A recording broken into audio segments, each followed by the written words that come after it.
ദക്ഷിണേന്ത്യൻ സംസ്ഥാനങ്ങൾ ബി.ജെ.പിക്കെതിരെ വലിയ യുദ്ധം പ്രഖ്യാപിച്ചിരിക്കുകയാണ്. പ്രത്യേകിച്ച് തമിഴ്നാട്. ത്രിഭാഷാ നയം നടപ്പിലാക്കാനുള്ള ബി.ജെ.പിയുടെ ശ്രമങ്ങൾ തമിഴ്നാട്ടിൽ ഒന്നൊന്നായി തകർക്കുകയാണ് DMK ചെയ്യുന്നത്. നിലവിൽ ദക്ഷിണേന്ത്യയിൽ ബി.ജെ.പിക്ക് തനിച്ച് മത്സരിക്കുന്ന സംസ്ഥാനങ്ങൾ ഇല്ല എന്നിരിക്കെ ഭാഷായുദ്ധം കടുപ്പിക്കാനാണ് അവരുടെ തീരുമാനം. എന്തായാലും തമിഴ്നാടിന് പിന്നാലെ ഇപ്പോൾ ബി.ജെ.പിക്കെതിരെ യുദ്ധം പ്രഖ്യാപനം നടത്തിയിരിക്കുന്നത് തെലങ്കാനയിലെ കോൺഗ്രസ് സർക്കാരാണ്.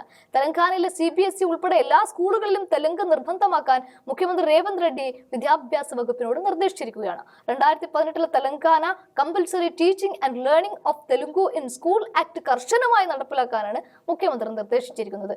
ഇതോടെ 1ാം ക്ലാസ് മുതൽ അങ്ങ് 10ാം ക്ലാസ് വരെയുള്ള എല്ലാ ക്ലാസുകളിലും ഈ നിയമപ്രകാരം സർക്കാർ നിർദ്ദേശിക്കുന്ന പാഠപുസ്തകങ്ങൾ നിർബന്ധമായും പഠിപ്പിക്കണം എന്നത് ചട്ടമാണ്. സംസ്ഥാനത്തെ എല്ലാ സ്കൂളുകൾക്കും തെലുങ്ക് നിർബന്ധമാക്കുന്ന തീരുമാനം നടപ്പാക്കുന്നു എന്ന് ഉറപ്പുവരുത്തണമെന്ന നിർദ്ദേശം തെലങ്കാന വിദ്യാഭ്യാസ വകുപ്പ് ഇതിനകം നൽകിയിട്ടുമുണ്ട്. ഇതിന് പിന്നാലെ കർണാടക അടക്കമുള്ള സംസ്ഥാനങ്ങളിലും ബി.ജെ.പിക്കെതിരെയുള്ള പോരാട്ടത്തിന് കളമൊരുങ്ങിയും കഴിഞ്ഞിരിക്കുകയാണ്. പ്രധാനമന്ത്രി മോദി വരും ദിവസങ്ങളിൽ ദക്ഷിണേന്ത്യൻ സംസ്ഥാനങ്ങൾ സന്ദർശിക്കുന്നുണ്ട്. അതുകൊണ്ട് പ്രതിഷേധം ശക്തമാക്കുകയാണ് ദക്ഷിണേന്ത്യൻ സംസ്ഥാനങ്ങൾ എന്നും കാണാം. തമിഴ്നാടിനെ സംബന്ധിച്ച് അവരുടെ മാതൃഭാഷയാണ് എല്ലാത്തിനും മുകളിലുള്ളത്. അതുകൊണ്ട് മുഖ്യമന്ത്രി MK സ്റ്റാലിന്റെ നേതൃത്വത്തിൽ വലിയ പ്രതിഷേധം തമിഴ്നാട്ടിൽ ആളിക്കത്തുന്നുണ്ട്. ആ ശ്രേണിയിലേക്കാണ് തെലങ്കാന കൂടി എത്തുന്നത്. കേന്ദ്രം ശക്തമായി വാദിക്കുന്ന ഹിന്ദി ദേശീയ ഭാഷാ നയം തമിഴ്നാടിനെ അംഗീകരിപ്പിക്കുകയാണ് ബി.ജെ.പി സർക്കാർ ആദ്യം ലക്ഷ്യം വെക്കുന്നത്.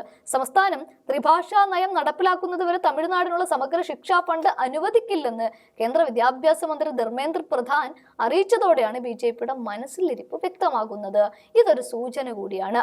ഇതിന് പിന്നാലെ പ്രധാനമന്ത്രിക്ക് കേന്ദ്രത്തിന്റെ മർക്കടമുഷ്ടിയെ വിമർശിച്ച് ഫെഡറലിസത്തെ കുറിച്ചുള്ള തന്റെ ആശങ്കകൾ അറിയിച്ച് തമിഴ്നാട് മുഖ്യമന്ത്രി MK സ്റ്റാലിൻ തുറന്ന കത്തും എഴുതുന്നുണ്ട്.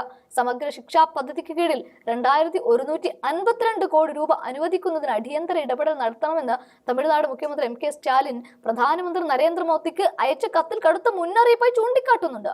ദേശീയ വിദ്യാഭ്യാസം നടപ്പിലാക്കുന്നതുമായി ബന്ധപ്പെട്ട് ഫണ്ട് വിതരണം തടസ്സപ്പെടുത്തുന്ന കേന്ദ്ര സർക്കാർ നയത്തിൽ ശക്തമായ പ്രതിഷേധമാണ് തമിഴ്നാട് രേഖപ്പെടുത്തിയത്. തൊട്ടു പിന്നാലെ ഇപ്പോൾ ഇതാ തെലങ്കാനയും.